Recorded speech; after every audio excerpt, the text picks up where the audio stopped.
वहीं निकायों में फील्डिंग के बाद विधायक अब नए काम में जुट गए हैं। नगर पालिका और परिषदों में अध्यक्ष पद की जोड़ तोड़ का काम शुरू हो गया है। आखिर इसके मायने क्या हैं, इस रिपोर्ट में आप देखिए।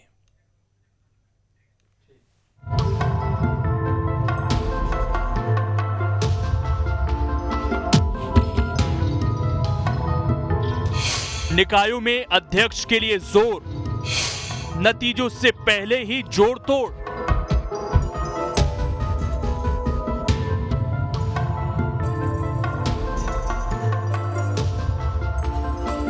निकायों के नतीजे आए भी नहीं कि पालिका और परिषद में अध्यक्ष पद की रेस शुरू हो गई है। दोनों चरण के चुनाव में समीकरण साधने के बाद विधायक अब जोड़ तोड़ में जुट गए हैं। बीजेपी ने सभी मंत्रियों को प्रभार वाले जिलों में नजर रखने को कहा है, तो वहीं कमलनाथ ने इसकी जिम्मेदारी विधायकों और संभागीय प्रभारियों को दी है। दरअसल 76 नगर पालिकाओं में अध्यक्ष का चुनाव होना है। इसके साथ ही 255 नगर परिषदों में भी अध्यक्ष चुने जाएंगे। पार्षद मिलकर अध्यक्ष का चुनाव करेंगे। जिसके जितने पार्षद होंगे उतना ही दम होगा। विधायकों को पार्षदों को साधने की जिम्मेदारी दी गई है ताकि ज्यादा से ज्यादा जगहों पर अध्यक्ष बनाने में कामयाबी मिल सके। अब सवाल है कि आखिर विधायकों को ही जिम्मेदारी क्यों दी गई?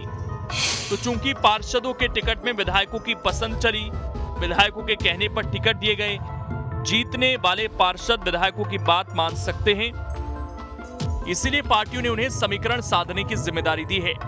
पार्टियों का तर्क है कि विधायकों के कहने पर टिकट दिया गया तो अब उनकी नैतिक जिम्मेदारी है कि वो ज्यादा से ज्यादा अध्यक्ष की कुर्सी पार्टी को दिलाएं।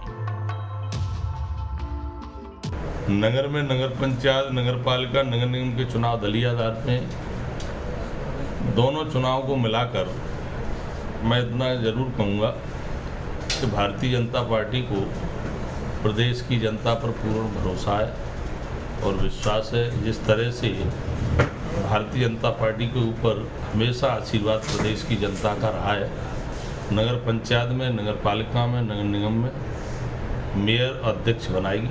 नहीं, चैलेंज तो चुनाव में हमेशा रहता है, लेकिन कांग्रेस के लिए खुशी की बात है कि अगर पूरे मध्य प्रदेश की बात करें तो कांग्रेस और बीजेपी लगभग बराबर है। ये ज़रूर है कि अलग अलग ज़िलों में अपन देखेंगे तो वहाँ पर कहीं कहीं भाजपा कहीं ज़्यादा लोग मिले, कांग्रेस को कम मिले। वैसे एक बड़ा सवाल यह भी है कि नतीजे से पहले ही ये खेल क्यों शुरू हो गया। तो बताया जा रहा है कि इस बार जो संकेत मिल रहे हैं उसमें दोनों पार्टियों में कांटे की टक्कर है। बीजेपी कांग्रेस में आर पार का मुकाबला है। पंचायतों में ये ट्रेंड दिख चुका है। वोटों की गिनती में इस बात की तस्दीक हुई है कि बीजेपी कांग्रेस समर्थितों की संख्या करीब करीब बराबर है। ऐसे में पार्टियों को लग रहा है कि निकायों में यही ट्रेंड दिख सकता है, इसीलिए अभी से जिताऊ पार्षदों पर नजर रखी जा रही है ताकि नतीजों के बाद ज्यादा दिक्कत न हो।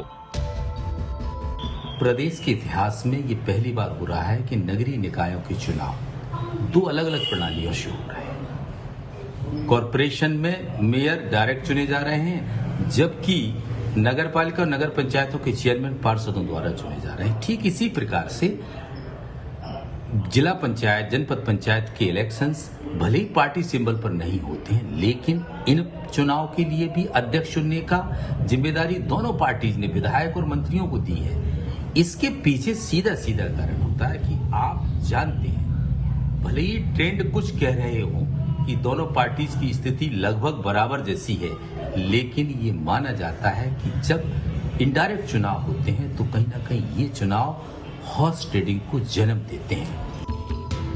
निकायों के नतीजों को 2023 का ट्रेलर माना जा रहा है। जिसके जितने लोग जीतेंगे उसका उतना दमखम दिखेगा। कमजोरी के साथ ताकत का भी पता चलेगा। इसीलिए पार्टियों को निकायों में पूरी ताकत झोंकनी पड़ी। दरअसल विधानसभा चुनाव में मेयर, पालिका परिषद अध्यक्ष और पार्षदों की बड़ी भूमिका होती है। ग्रास रूट के वोटर्स तक इनकी पहुंच होती है। मतदाताओं से सीधा संवाद होता है। कई पार्षद तो लोगों को नाम से जानते हैं। ऐसे में पार्षद चुनाव में सबसे कारगर माने जाते हैं। इतना ही नहीं, अध्यक्ष की कुर्सी मिलने पर लोक डेवलपमेंट में भी आसानी होती है। शायद यही वजह है कि नतीजों से पहले ही रेस शुरू हो गई है। पंचायत चुनाव में मध्य प्रदेश के कई जिले ऐसे हैं जहां बीजेपी और कांग्रेस समर्थकों को बराबर बराबर सीटें मिलती दिख रही हैं। अब अध्यक्ष बनाना दोनों ही दलों के लिए चुनौती बन गया है। हालांकि बीजेपी का कहना है कि उसकी सरकार है जिसका फायदा पार्टी को मिलेगा। लेकिन सामान्य तौर पर ये देखा जाता है कि जहाँ भी अप्रत्यक्ष प्रणाली से अध्यक्ष चुने जाते हैं वहाँ खरीद फरोख्त की संभावनाएं बनती हैं। इस तरह के आरोप कांग्रेस भी लगा चुकी है। अब देखना होगा कि जनपद और जिला में किस पार्टी के कितने अध्यक्ष बनते हैं। Vinod Sharma, news state. अब इसमें खबर तो यह है कि जिला पंचायत अध्यक्ष के चुनाव में भी जोड़ तोड़ हो सकती है। जो बीजेपी कांग्रेस समर्थित नहीं है उनकी भूमिका सबसे ज्यादा होगी। पार्टियों की नजर ऐसे लोगों पर ज्यादा है।